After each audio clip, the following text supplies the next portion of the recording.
kesempatan ini dengan penegasan sekaligus juga penggembalaan dari Romo.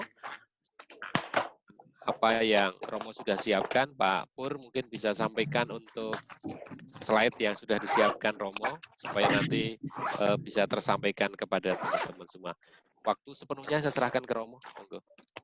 Terima kasih. Ini suatu yang luar biasa, kita bisa bersama-sama belajar dan sekaligus belajar sesuatu yang baru melalui teknologi ini. Dan ini juga akan menjadi pembelajaran bagi kita semua sehubungan dengan virus corona ini. Maka saya beberapa ingin menyampaikan penegasan dan sekaligus apa yang mau kita buat bersama, yaitu mengenai penegasan dan penggembalaan di saat pandemi COVID-19.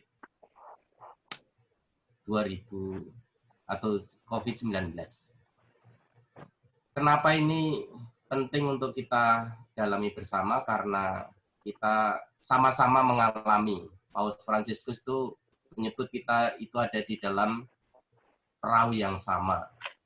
Jadi seluruh umat di dunia ini mengalami hal yang sama. Maka ini baik kalau kita bisa belajar bersama. Maka iklim yang selalu saya sampaikan itu iklimnya gembira. Yang kedua bersyukur, dan yang ketiga itu terlibat. Maka ini iklim yang ingin kita ciptakan bersama dimanapun kita berada. Maka silahkan Pak Louis untuk memimpin untuk tepuk spirit. Tepuk spirit, tepuk spirit. Gembira, bersyukur, libat. Siapa itu? Kita. Saya. Oke, terima kasih. Semoga penuh dengan semangat. Monggo lanjut. Semangat. Ya, terima kasih. Jadi semoga iklim ini juga membuat kita sehat ya. Jadi iklim gembira, bersyukur, terlibat itu membuat sehat dan bisa meningkatkan kekebalan tubuh kita. Jadi melawan COVID-19 itu kan intinya tubuh kita sehat dan kekebalan tubuh itu bagus. COVID atau corona tidak akan bisa masuk ke dalam tubuh kita. Nah, sehubungan dengan itu, saya memikirkan bahwa para pengurus lingkungan dan wilayah itu menjadi ujung tombak gereja. Karena itu kami pernah bincang-bincang gimana kalau kita mengadakan rapat bersama dengan Zoom, para ketua lingkungan, wilayah, dan di Dewan Paroki inti. Nah, ternyata ini bisa. Lalu yang kedua, pengurus lingkungan itu kan penggerak itu ya. Penggerak di lingkungan masing-masing. Nah ini silakan nanti menjadi gerakan kita bersama melalui para ketua lingkungan wilayah. Lalu juga ada delegasi. Dan yang terakhir itu kolaborator. Jadi bagaimana para pengurus lingkungan, ketua lingkungan itu menjadi kolaborator bersama dengan seksi, bersama dengan pengurus lingkungan yang lain, dan satu paroki, lalu satu keuskupan, satu Indonesia. Dan itu akan menjadi suatu yang luar biasa. Oleh karena itu, ini sebagai salah satu ucapan terima kasih kita bersama atas peran dan sumbangan dari para pengurus lingkungan dan wilayah. Saya selalu menyebut itu gotong royong. Gotong royong itu kan suatu yang menjadi budaya kita ya, gotong royong. Waktu kemarin juga saya sebut kita itu bergotong royong. Gotong royong untuk mencegah COVID-19. Yaitu sebetulnya sederhana sekali, pola hidup yang sehat dan hidup bersih. lalu meningkatkan antibodi kekebalan tubuh dengan vitamin C, vitamin E. Kebersihan, rajin cuci tangan, khususnya sebelum, kalau orang kan kadang-kadang suka menyentuh wajah. Menurut informasi, COVID-19 itu menular melalui 3, mata, hidung, dan mulut. Maka kalau megang wajah, tangannya harus bersih. Lalu kita ikut memutus rantai penyebaran virus itu dengan tinggal di rumah. Lalu menjaga jarak secara fisik minimal 1 meter.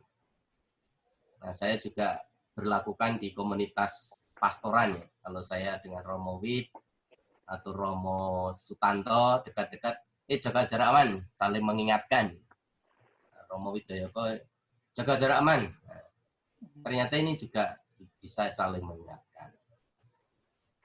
Lalu mencegahnya bagaimana? Mencegahnya itu ya sering cuci tangan dengan sabun, tetap tinggal di rumah, jaga jarak aman dan hindari kerumunan, tidak berjabat tangan.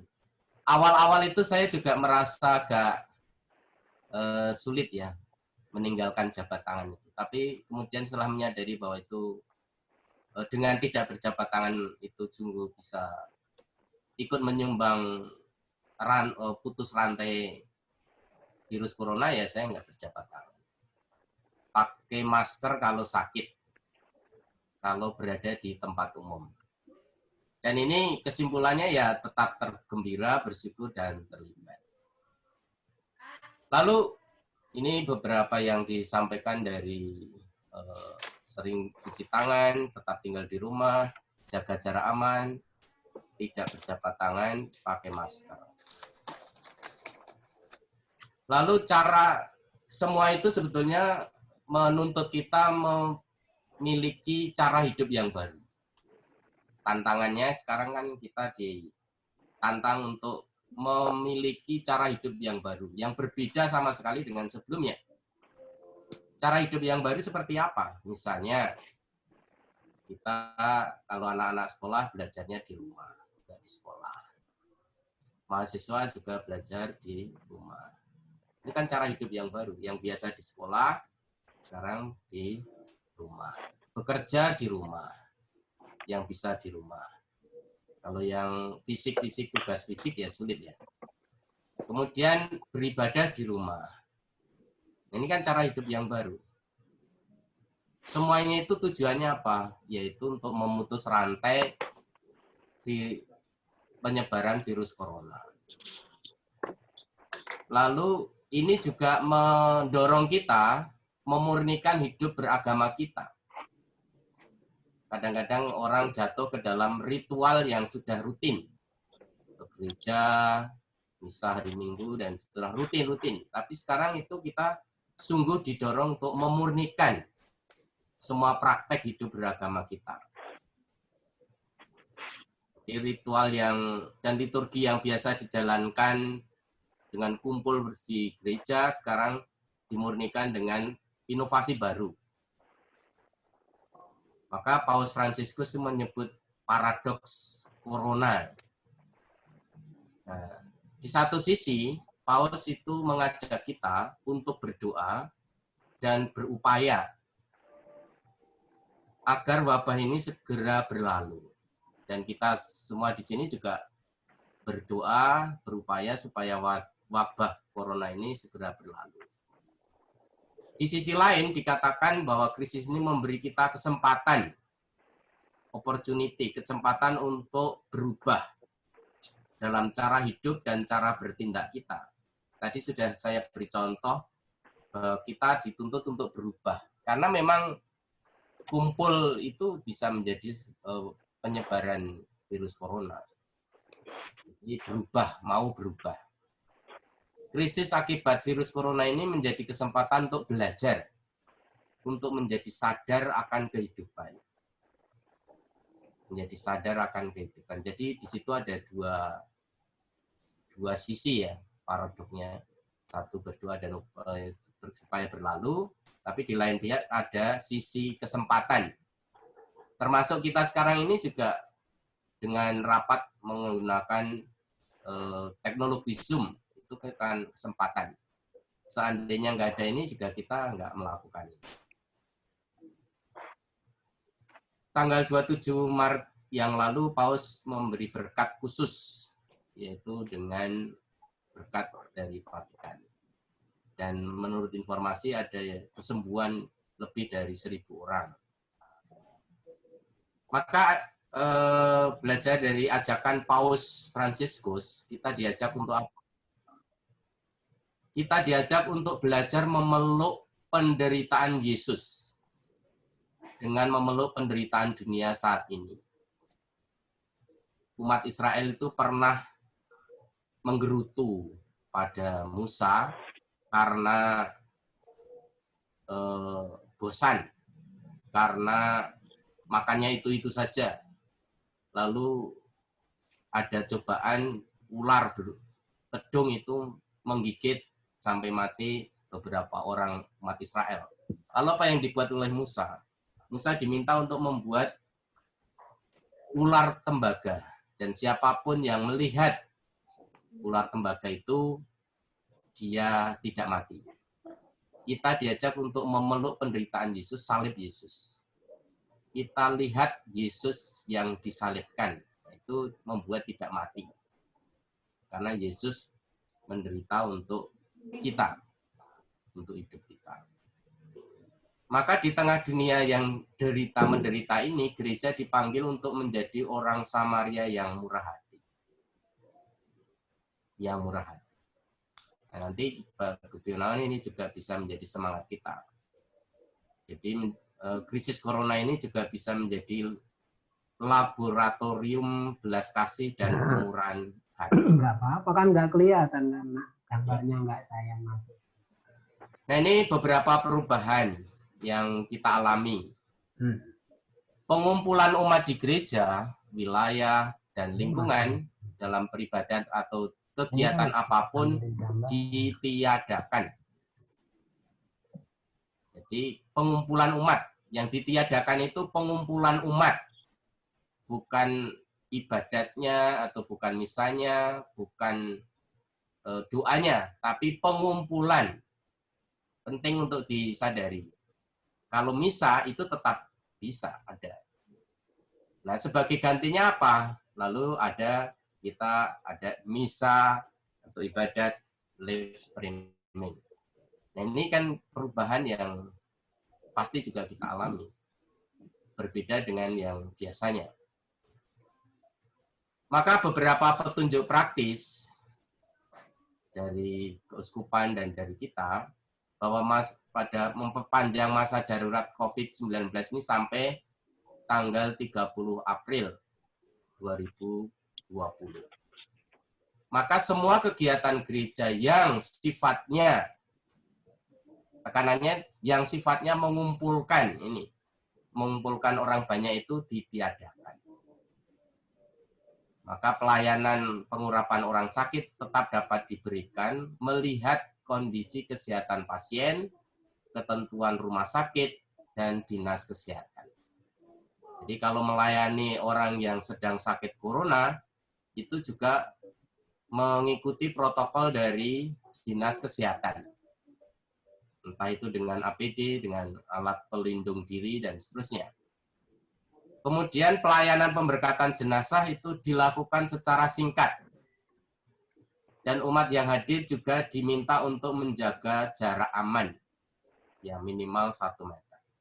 Ini beberapa petunjuk praktis. Nah, untuk gereja kita, Paroki Kampung Sawah itu sudah direncanakan untuk misa Pekan Suci. Jadi kalau Minggu Palma itu sudah disiapkan oleh Komsos dengan streaming. Minggu Palma itu Minggu 5 April jam berapa? 8.30. Kamis Putih jam 19 atau jam 7 malam. Jumat Agung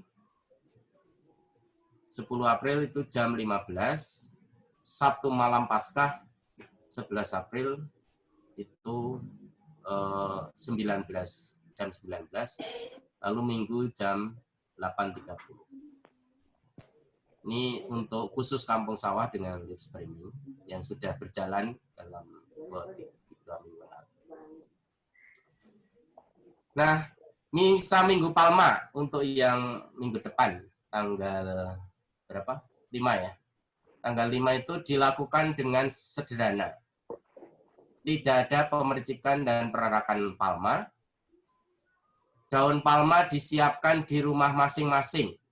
Jadi Bapak Ibu, nanti umat di rumah bisa menyiapkan sendiri palma di rumah masing-masing. Kalau nanti situasi sudah normal, palma bisa dibawa ke gereja untuk diberkati, diperciki dengan air suci. Itu Minggu Palma. Misa Kamis Putih, tidak ada pembasuhan kaki para rasul. Tidak ada pembasuhan kaki para rasul. Juga tidak ada perarakan sakramen Maha Kudus. Tuguran dilakukan di rumah masing-masing.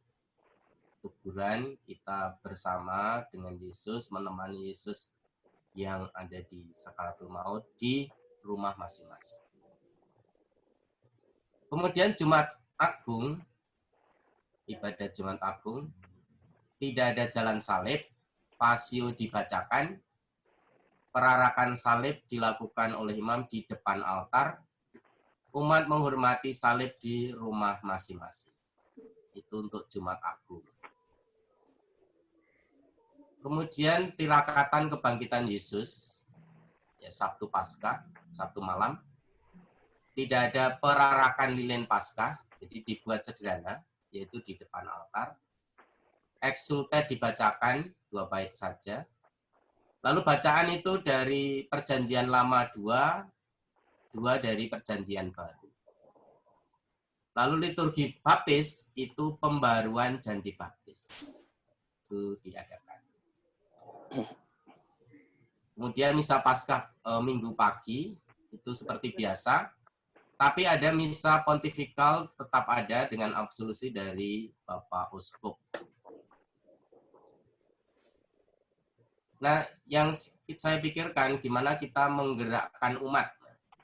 Maka gerakan giatkan gotong royong umat. Sudah ada yang mulai misalnya dengan membuat hand sanitizer sendiri, membuat masker sendiri. Dan ini juga menjadi contoh gerakan umat gotong royong. Saya pikir lingkungan itu sudah ada yang melakukan itu. Kemudian bila rasa untuk keluarga prasejahtera. Jadi sudah dibelikan multivitamin untuk 376 KK yang prasejahtera. Dan mungkin juga akan tambah ini. Di paroki kita juga sudah dibentuk tim pelayanan darurat COVID-19. Yang timnya itu dikoordinatori oleh bidang pelayanan, itu Pak Tri, sekretaris itu Bu Nini, bendara Pak Edi Parmanto. Dan itu melibatkan berbagai seksi, juga berbagai kelompok kategorial, dan itu akan menjadi tim pelayanan darurat. Dan waktu pertemuan yang lalu, kami juga tetap menjaga jarak aman. Lihat itu berjauhan ya, lebih dari 1 meter untuk pertemuannya. Nah, ini gerakan penyemprotan yang kemarin sudah dibuat juga, dengan kerjasama dari Damkar, PMI, dan juga IKP, YASPI, Gereja Petra. Kalau yang saya lihat itu sebagai penyadaran bersama. Jadi ada hal yang bisa kita lakukan secara bersama. Itu gerakan. Nah, yang kita pikirkan itu bagaimana membuat gerakan keluarga. Gerakan gotong royong keluarga. Karena ini menjadi kesempatan yang bagus ketika semua berada di rumah. Kalau rumah biasanya ditinggal, sekarang justru bersama-sama bisa membuat kegiatan di rumah. Nah, tadi sudah saya kirimkan ada lomba video pendek 2-3 menit, yaitu diam di rumah keluarga inspiratif. Silakan nanti bisa dibuat, keluarga-keluarga diajak untuk memberi inspirasi baru lomba itu, dan akan dilombakan untuk di KAJ. Tadi sudah saya kirimkan linknya, tinggal ditindaklanjuti. Nah, gerakan keluarga ini juga mendorong kesatuan keluarga. Lalu membuat kesetiaan dan komitmen sebagai keluarga. Sebetulnya ini juga satu yang bisa menjadi ungkapan syukur juga, yang biasanya keluarga itu pergi pagi, pulang malam, sekarang justru mendapatkan kesempatan untuk membangun gerakan gotong royong keluarga, kesatuan, kesetiaan, dan komitmen. Nah, ini yang perlu kita perhatikan juga, gimana gerakan untuk yang berpenghasilan harian. Kalau dari PSE pernah dan juga bidang pelayanan sudah mempunyai data. Tapi di luar itu, pasti juga perlu kita lihat lagi mengenai data yang di luar 376 KK itu. Misalnya yang pekerjaannya itu penghasilannya harian. Jadi kan perlu didata. Misalnya yang ojek daring, lalu bagaimana kita bergotong royong untuk mereka ini. Jadi gerakan untuk yang berpenghasilan harian, karena terus terang kalau di rumah kan berarti penghasilannya juga nggak ada. Syukurlah dari pemerintah ini tadi sudah diumumkan bahwa listrik itu gratis untuk 3 bulan ya. Yang listrik yang 450. Kalau yang 900 kan dipotong 50%. Gerakan gimana kita membuat gerakan kabar baik dan positif. Jadi nanti gimana kita bisa bersama-sama membuat gerakan memberikan kabar yang baik, kabar yang positif, kabar yang sehat, kabar yang membuat kita optimis. Misalnya kabar baik dari Kota Malang, semua pasien positif corona dinyatakan sembuh. Istirahat cukup dan tidak stres jadi kunci penyembuhan COVID-19. Saya juga mencoba menuliskan pendek-pendek, lalu saya kirim, saya muat atau di Facebook atau di grup-grup lingkungan, grup yang kita bisa menggerakkan kabar yang baik dan positif. Silakan nanti bisa ditindaklanjuti seperti apa. Intinya gerakan kabar baik dan positif ini pasti akan menguatkan kita. Gereja Katolik itu gereja yang hidup, walaupun tidak ada pertemuan umat secara fisik. Biasanya kan ada pertemuan secara fisik ya, di gereja atau di lingkungan. Nah, untuk sementara ini tidak ada pertemuan fisik, tapi tetap hidup. Karena kita itu bait Allah. Hati kita itu kan bait Allah. Di gereja yang Katolik, Kudus, Satu, Apostolik. Dan menyuarakan kebaikan. Bagaimana gereja kita itu menyuarakan kebaikan. Nah, yang saya pikirkan untuk tindak lanjut. Nah, setelah rapat dengan Zoom ini, apa sih tindak lanjut yang perlu kita buat? misalnya bahan-bahan yang saya sampaikan ini bisa disampaikan kepada umat lingkungan atau yang lain dengan sistem online atau dengan Zoom seperti ini atau bagaimana, silahkan nanti.